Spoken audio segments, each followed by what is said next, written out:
What's going on, guys? I feel great again, so I again decided to film another video.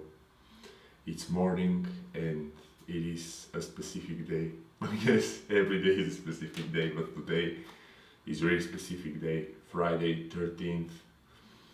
It is specific for me because when I was a teenager back in the day, I had a really bad experience with this day. When I was younger, years and years, I had that weird feel that I should pay extra attention to what I do on this particular day. But today I woke up and I felt great, and I took a decision that it's time to step my game up and forget about all this weird stuff that I used to do back in the day, and simply step my game up and get back on track with my beats and even start to lift some heavier weight and that kind of stuff. So I took a decision to reinstall my boot camp and everything. Probably I will reinstall all of my VSTs that I'm using and also my DAW and get back on my beats and my beat making, music producing or whatever. But today I would like to share with you 4 tips on how to get the most, or if not the most, at least more of your front squatting or squatting in general, if you prefer the regular back squat over the front squat. So the first tip that I would like to give basically is to always perform the front squat or your squat in general while you already have a decent amount of blood in your muscles, in your quadriceps.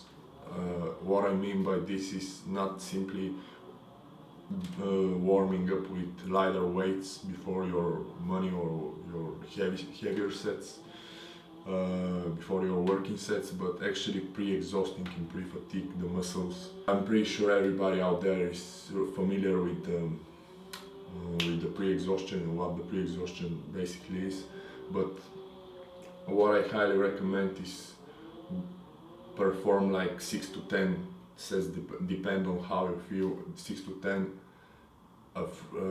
10 sets of really controlled leg extensions. Really focus on squeezing your quads and really contract, and then go for 5 to 6 sets of really controlled closer stance of leg presses, and after that go and kill the front squat. So the second tip is do a full range of motion. As to the grass, as you can probably see on the footage that I'm providing right now on the video on your screen, my hemis always touch my calves.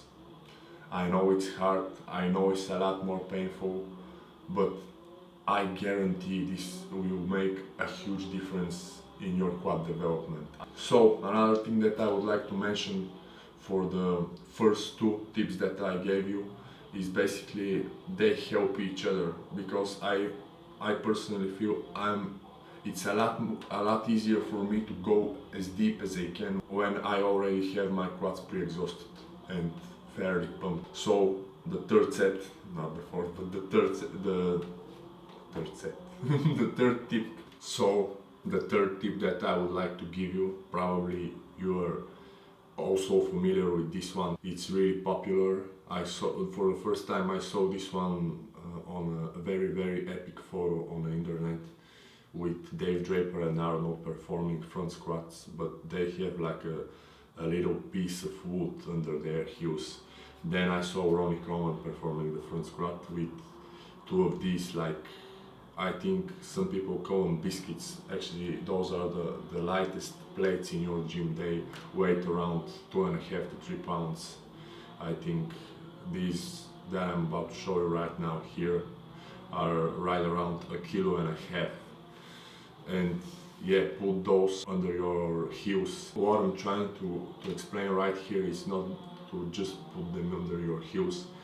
When you put them under your heels, try to push through your heels. This will give you the ability to really control the weight with your quads and really feel the weight with your quads. For me, really helps me with isolating the quads and yeah, most definitely this gives better results in my personal opinion. And the fourth one, it's a bit weird. The fourth one is basically to do a little like a pause of a second or a half a second, even a half a second, but at the bottom of the movement. In the moment when your hammies touch your calves, and from there you're like able to really create this. For me personally, it's amazing mind muscle connection between my brain and my quads, and I'm really feel that I control probably 95 or 90% at least with my quads, and those four together really gives me the best results. I hope they will help you to get, if not the best, at least better results for your squats or front squats in general. If you prefer the regular back squat, it is fine, it's okay. So I hope that helps. I'm gonna wrap it up for this video now. If you used to have some problems with Friday 13th in the past, I will highly recommend you that it's time to rethink everything and review your how you feel about this day. And for me personally, it's time to move on, and it's just another great day and it's sunny. I'm about to show you right now. And as long as for today's Friday 13th, I really feel it's time to move on.